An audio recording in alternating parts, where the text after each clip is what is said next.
오늘은 마태복음 말씀을 통해서 회개를 위한 책망이라는 제목으로 주의 말씀을 나누도록 하겠습니다. 여러분, 이민생활 가운데 많이 스트레스를 받으시죠? 스트레스를 해소하는 것 중에 하나가 우리 박수를 치면 혈액순환이 잘 돼서 스트레스 해소에 도움이 된다고 합니다. 그래서 제가 좋은 박수를 여러분에게 한번 소개시켜 드리겠습니다. 여러분, 주먹을 주시고요, 한쪽은 피시고, 참자, 모아자, 참자, 그리고 덮자, 그리고 털자, 이렇게 하는 겁니다. 그래서 참자, 두 번씩 하는 겁니다. 죄송합니다. 참자, 덮자, 털자. 어떻게 해야 됩니까? 여러분, 참으시기 바랍니다. 그리고 덮으시기 바랍니다. 그리고 어려운 거, 힘든 거 터시기 바랍니다. 손님이 와서 속을 뒤집어 놓고 가요. 참자 하시기 바랍니다. 남편이 온갖 허물을 내게 보입니다. 덮자. 아내가 속상하게 합니다. 그럼에도 불구하고 털자. 이렇게 여러분이 좀 마음을 건강하게 하시면 유익하게 될 줄 믿습니다. 여러분, 요즘에 남편이 그리고 아내가 어떻게 보이십니까? 혹시 아내가 사랑스럽게 보이지 않고 남편이 밉거나 꼴보기 싫지는 않습니까? 아내가 하는 말이 하나에서 열까지 다 걸려요. 남편이 보여주는 말이 11에서 20까지 다 나를 언짢게 하고 있습니다. 지난주 우리에게 하나님께서는 영적 무감각에 빠진 사람들에 대한 말씀을 주셨습니다. 그 영적 무감각에 빠진 사람들의 특징 중에 하나 뭡니까? 먹지 않는, 금욕적인 생활을 하고 있는 침례 요한에 대해서 먹지 않는다라고 얘기합니다. 맛있게 드시는 예수님에게는 탐욕가다. 그리고 포도주를 좀 드셨던 예수님에게는 술주정뱅이다. 먹으면 먹는다, 먹지 않으면 먹지 않는다라고 이래도 싫고 저래도 싫고 했던 겁니다. 다 꼴보기 싫은 거죠. 곧 그들은 예수님의 어떤 행동이 미운 것이 아니라 예수님 자체가 밉기 때문입니다. 우리의 마음 가운데도 이런 것 같습니다. 내게 미움이 있으면 다 믿게 보이게 됩니다. 어떤 사람의 행동이 문제가 되지 않습니다. 그 사람에 대한 미움이 있기 때문에 그 사람이 잘해도 믿고 못하면 더 믿고, 그런 미움이 드는 것은 바로 우리의 마음이 병들었기 때문이고 우리의 마음에 잘못이 들어왔기 때문입니다. 그래서 처음에 말씀드린 대로 남편이나 아내가 아니면 주위 사람들이 어느 순간부터 꼴불견으로 그리고 정말 미워하게 보인다면 무엇이 잘못된 것입니까? 바로 나를 돌아봐야 됩니다. 내 마음이 병들었기 때문에, 내 마음 가운데 미움이 있기 때문에 믿게 보이는 것이고, 내 마음이 병들었기 때문에 다른 사람이 다 병들게 보이는 것입니다. 제가 예전에 한국에서 유치원을 할 때에 극성 아빠들이 있었어요. 극성 아빠들은 애들을 정말로 사랑하는 아빠들이었는데 그 중에 두 가지를 한번 소개시켜 드리겠습니다. 어느 아이가 감기에 걸렸어요. 감기에 걸렸는데 콧물이 나는 감기가 아니라 코가 막히는 감기에 걸렸습니다. 아빠가 보니까 너무나 사랑하는 아이가 코가 막혀가지고 숨쉬기가 힘들어하고 불편해합니다. 이 아빠가 어떻게 했을까요? 이불 아이 콧구멍에 가서 휴지로 하면 애 코가 아프다고, 그리고 코 빼주는 기계가 있는데 그건 아이한테 안 좋을 것 같아서 아빠는 그 더러운 아이의 코에 입술을 갖다 대고 빨아서 애를 도와주는 아빠의 모습을 보았습니다. 또 어떤 아빠에게는 이런 얘기를 들었어요. 어떤 부모님이에요. 아이가 우리 처음 아이는 얼마나 사랑스럽습니까? 기저귀에 똥 싸는 것도 귀엽지 않습니까? 똥 색깔 보면서 야, 똥도 잘 싼다, 색깔도 끝내주네 라고 하죠. 그러면서 어떤 부모님은 아이들의 건강을 체크하기 위해서 찍어서 먹어봤다는 얘기를 제가 듣기도 했습니다. 마음에 아이를 향한 사랑이 있으니까 코딱지조차도, 그리고 그 더러운 응가조차도 먹는 것이 우리의 마음입니다. 근데 나에게 사랑이 있으면 욕하는 사람도 괜찮습니다. 나에게 손해를 끼치는 사람도 내가 그를 향한 사랑의 마음이 있다면 그것조차도 받아들일 수 있는 것이 우리의 마음입니다. 그래서 말씀드린 대로 미움이 잡고 있으면 모든 것이 밉고 잘하는 것까지 밉게 됩니다. 먹지 않는 침례 요한, 먹는 예수님, 그 마음이 우리에게 있는 줄 믿습니다. 우리가 신앙이 병들었을 때도 그 신앙의 무감각이 밖으로 빠져나올 수밖에 없습니다. 우리가 방금 찬양했던 것처럼 찬양이 언제나 넘치면, 기도가 언제나 넘치면, 그리고 사랑이 언제나 넘치면, 은혜가 언제나 넘치면 얼굴이 환하게 됩니다. 어느 순간 내가 교회에 오는 것 가운데 기쁨이 사라졌다면, 내 신앙 가운데 즐거움이 없다면 나를 돌아봐야 됩니다. 내가 찬양하지 않았기에, 내가 기도하지 않았기에, 내가 말씀대로 살았지 않았기에, 내가 누군가를 사랑해야 되는데 미워하는 것 때문에 우리의 기쁨이 뺏어가게 된다는 겁니다. 저는 2주 전 설교를 통해서 침례 요한이 11장 2절 마태복음, 당신이 정말로 메시아가 맞습니까? 내가 보기에는 아닌 것 같습니다. 내가 다른 메시아를 기다려야 됩니까? 라는 침례 요한이 예수님을 향한 약간 실망과 비판이 섞인 말을 들었습니다. 그렇지만 예수님은 침례 요한의 그런 말에 똑같이 분풀이를 하신 것이 아니라 여자가 낳은 자 중에 침례 요한이 가장 큰 자라는 칭찬을 해 주셨습니다. 그것은 침례 요한의 마음 가운데 예수님이 미워서 그런 말을 한 것이 아니라, 예수님을 향한 잘못된 생각으로 그런 질책을 한 것을 아니라, 침례 요한 가운데 진리를 향한 갈급함과 하나님의 말씀대로 살기 원했던 그 마음의 중심을 알았기 때문에 예수님은 침례 요한의 그런 말조차도 받아들이게 되었습니다. 오늘은 예수님께서 그 어떤 도시보다도 많은 관심과 사랑과 기적을 행하신 도시에게 강하게 책망하시는 말씀들이 소개되어 가고 있습니다. 오늘 예수님께서 하시는 이 책망, 오늘 우리에게 하시는 책망, 오늘 저에게 하시는 이 책망 또한 예수님께서 우리를 미워서 비난하고 힐책하는 것이 아니라, 너 이렇게 나에게 한 대 맞고 나가 떨어져라 라고 하는 것이 아니라, 예수님께서 오늘 우리에게 주시는 이 책망은 바로 우리를 사랑하셔서 우리를 믿음으로 굳건하게 세우기 위한 사랑의 책망인 줄 믿습니다. 왜냐하면 오늘 본문 뒤에 나오는 마태복음 11장 28절, 여러분이 너무나 잘하지 않습니까? 다 같이 한번 읽겠습니다. 시작. 수고하고 무거운 짐진 자들아 다 내게로 오라. 내가 너희를 쉬게 하리라. 오늘 본문은 책망에 대한 말씀이 계속 나옵니다. 화 있을진저 강한 책망이 나오지만 그 책망 뒤에 예수님께서는 그들을 다시 한번 초대하십니다. 그들을 다시 한번 오게 하십니다. 그래서 수고하고 무거운 짐진 자들아 다 내게로 오라. 곧 예수님의 오늘 책망은 오늘 그 권면과 사랑의 말씀을 통해서 우리의 믿음을 깨우는 은혜의 말씀인 줄 믿습니다. 오늘 예수님께서 저희들에게 주시는 이 책망 세 가지, 그것을 통해서 우리의 믿음을 바로 세울 수 있는 귀한 은혜의 시간이 되길 원합니다. 예수님은 세 가지의 책망을 하셨는데요, 그 책망 중에 첫 번째, 우리가 예수님을 구세주가 아닌 기적가로 믿고 있기 때문입니다. 오늘 본문 21절에 보면 이렇게 나옵니다. 화 있을진저 고라시나 라고 하면서 너희에게 행한 모든 권능을 이란 말씀이 나옵니다. 그리고 23절 말씀에 가버나움아 내게 행한 모든 권능을 이란 말씀이 나옵니다. 예수님은 사랑하는 그 도시들, 그리고 사랑하는 이들에게 많은 권능, 기적을, 놀라운 능력을 보여주셨습니다.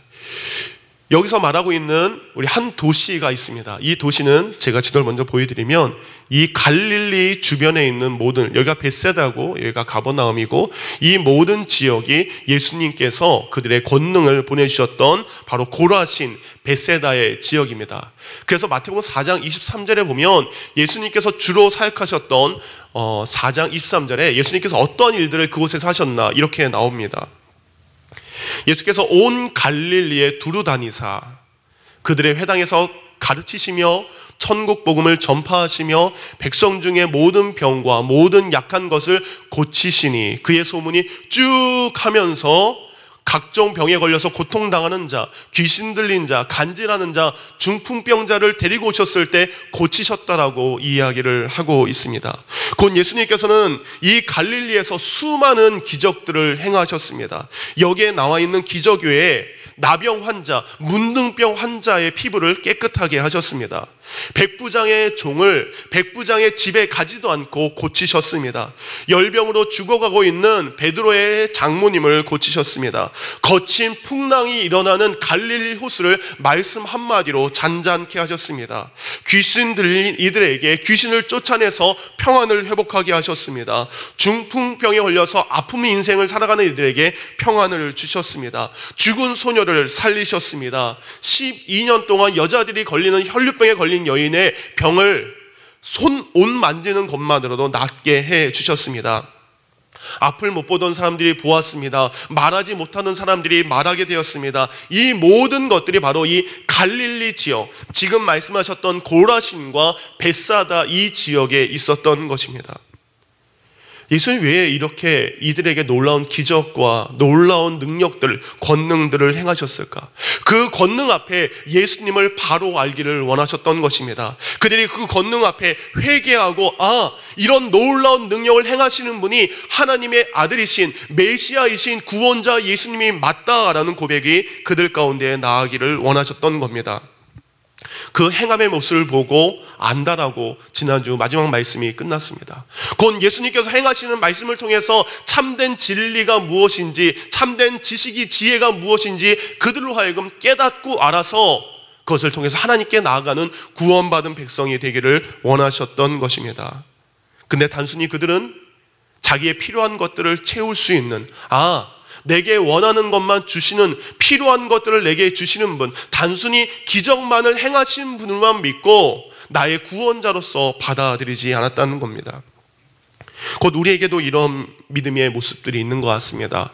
마치 예수님을 믿는 것이 점쟁이에게 찾아가서 부적 하나 받으면 마음이 편한 것처럼 예수님을 믿는 것이 마음 편하기 위해서, 때로는 우리의 자녀들의 성공을 위해서, 내가 하고 있는 사업이 잘 되는 것을 위해서, 병에 걸렸을 때 병 낫는 것을 위해서 예수님을 믿는, 예수님 정말 내가 예수님의 도움이 필요합니다, 예수님의 기적이 필요합니다, 기도하고 붙잡고 간구할 때는 그 어떤 것보다 예수님을 사랑하지만 그 필요가 채워졌을 때, 그 기적이 내게 이루어졌을 때 감사합니다라고 끝나는 것이 우리의 모습이라는 것입니다.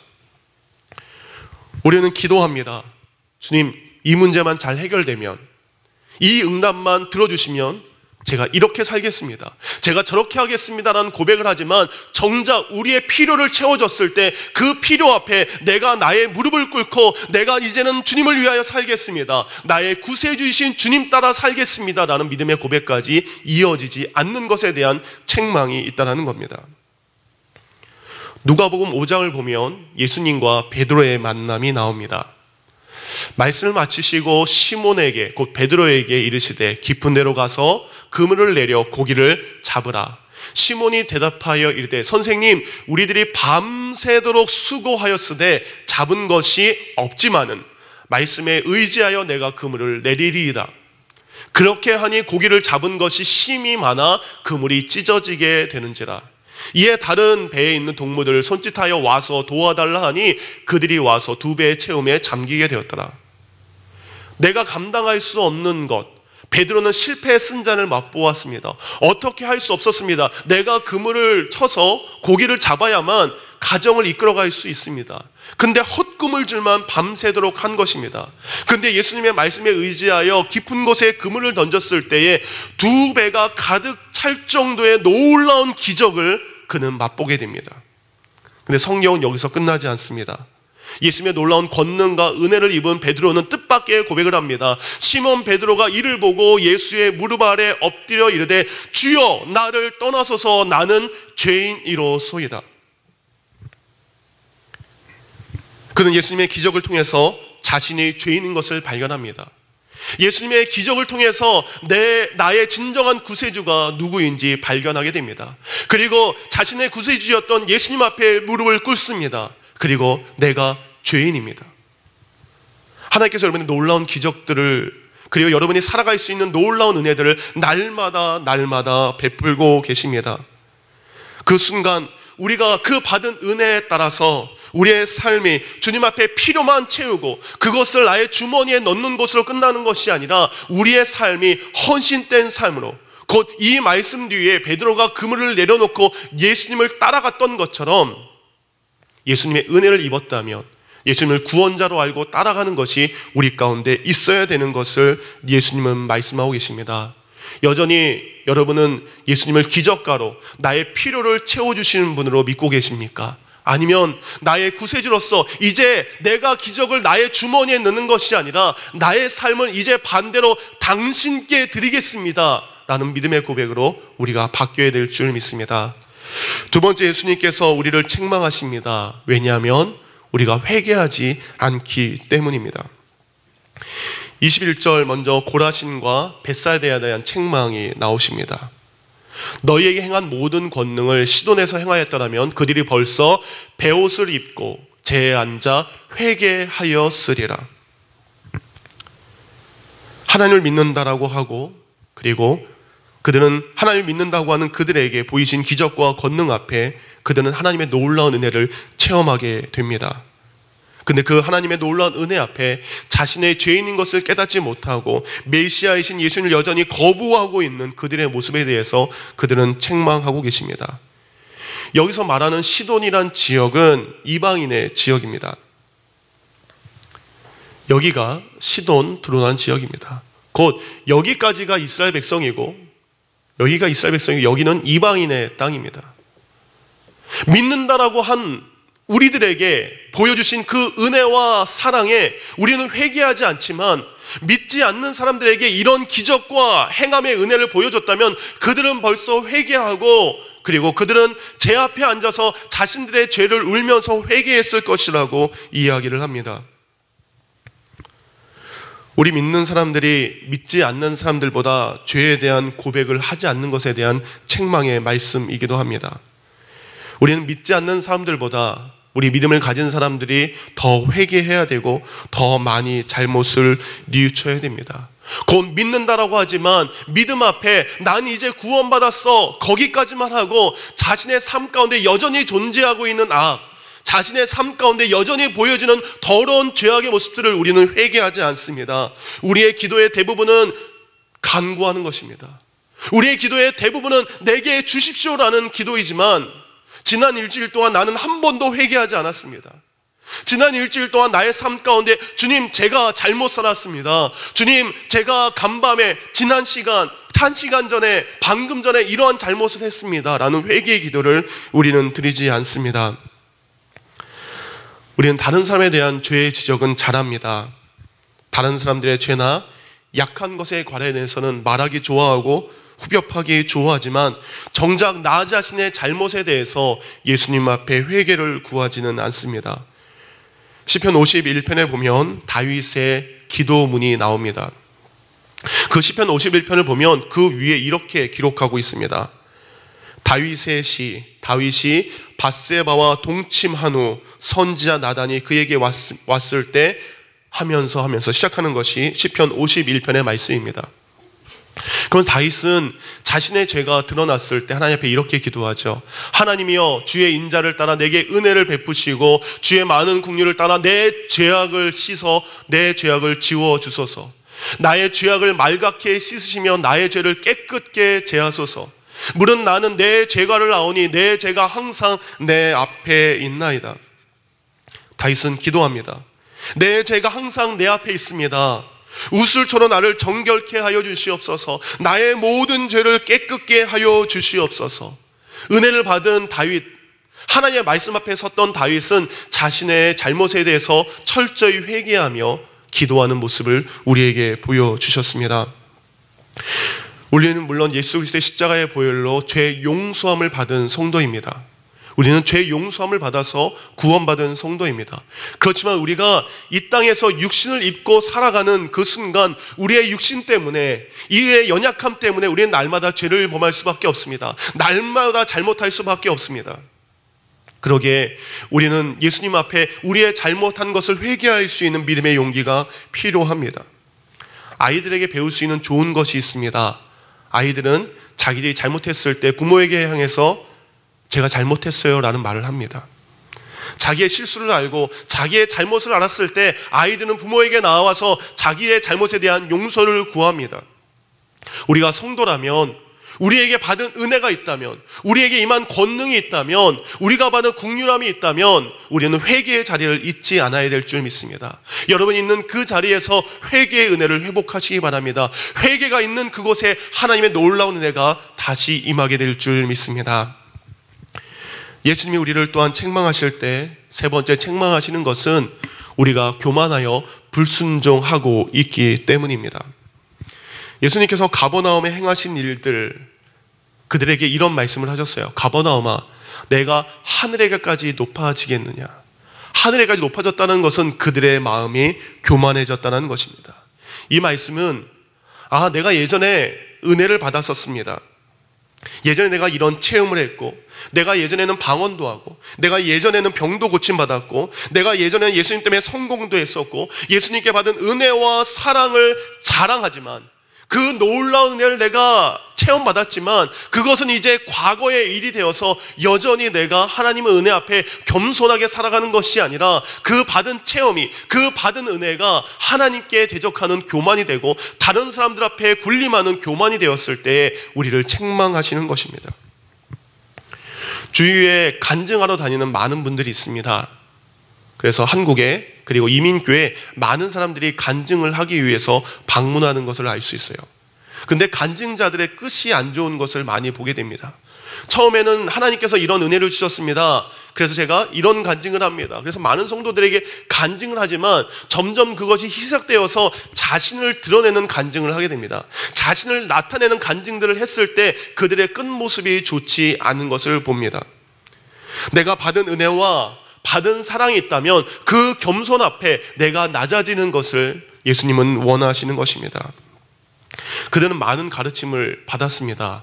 많은 기적을 체험했습니다. 예수의 말씀을 많이 알았지만, 그리고 기적을 체험했지만 그것이 그들의 겸손함 가운데, 순종함 가운데 이어지지 않았습니다. 오히려 그들이 받은 그것이 전부인 줄 알고 교만했던 모습을 그들에게 보여주고 그들은 행하고 있습니다. 잠언 18장 12절에 보면 사람의 마음의 교만은 멸망의 선봉이라고 이야기합니다. 사람이 받은 은혜가 있는데 그 받은 은혜 앞에 겸손해지지 않고 교만해진다면 망하게 될 때 가장 먼저 망하게 된다는 것입니다. 그렇지만 받은 은혜 앞에 늘 겸손한 사람은 비록 낮아지는 것 같지만 그 사람에게 존귀한 영광이 올려지게 된다는 겁니다.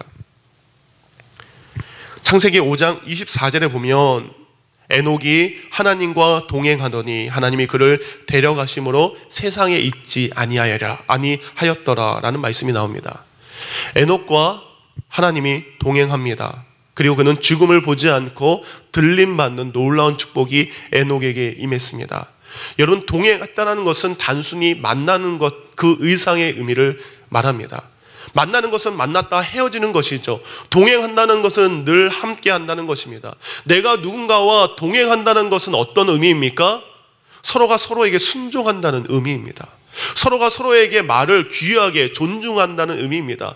함께 동행하는데 나는 이쪽으로 가고 싶고 나는 이쪽으로 가고 싶다면 어느 한 사람이 순종하지 않으면 그들은 갈라질 수밖에 없습니다. 에녹과 하나님이 동행했다는 것은 누가 순종했다는 것입니까? 하나님의 인도하심 앞에 에녹이 늘 순종하여 하나님의 길을 함께 갔다는 것이 바로 에녹의 동행함이라는 것입니다.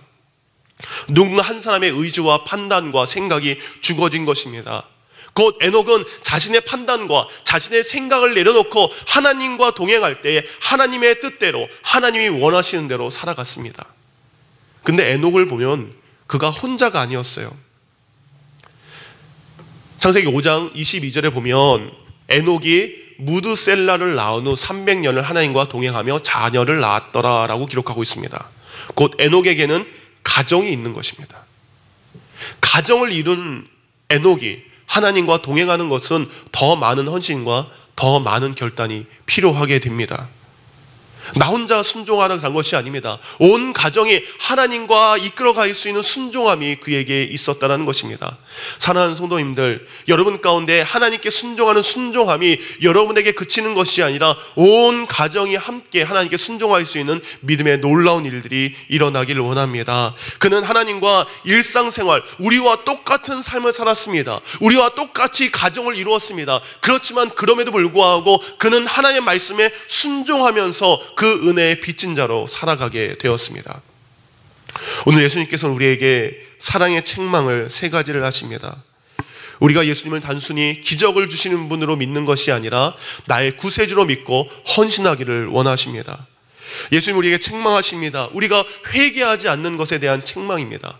예수님께서 우리를 책망하십니다. 그렇게 큰 은혜와 그렇게 놀라운 사랑을 받았음에도 불구하고 여전히 우리가 불순종하는 것에 대한 책망을 주십니다. 저와 여러분이 이 책망 앞에 돌아봐 회개하고 그리고 예수님의 그 말씀에 순종할 수 있는 놀라운 은혜가 저와 여러분 그 삶 가운데 넘치기를 우리 주 예수님의 이름으로 축원합니다. 기도하겠습니다. 들은 말씀 생각하며 잠시 기도하겠습니다. 여전히 내가 예수님을 믿는다라고 하지만 예수님을 믿으면서 예수님은 내 필요를 채워주시는 분, 그것까지만 내게 오십시오 라고 하고 있지는 않습니까? 받기는 원하지만 우리는 드리고 있지는 않습니다. 큰 은혜를 받았지만 말씀 앞에 나를 비춰서 우리는 회개하지 않고 다른 사람만 회개하라고 이야기합니다. 주님, 내가 먼저 회개하길 원합니다. 수많은 은혜 앞에 은혜를 받았고 국리로 아침을 입었지만 여전히 나는 불순종하고 있습니다. 주님, 내가 순종함으로 주님과 동행하는 성도가 되기를 원합니다. 이런 들은 말씀을 생각하며 주님 앞에 기도하겠습니다. 기도합니다.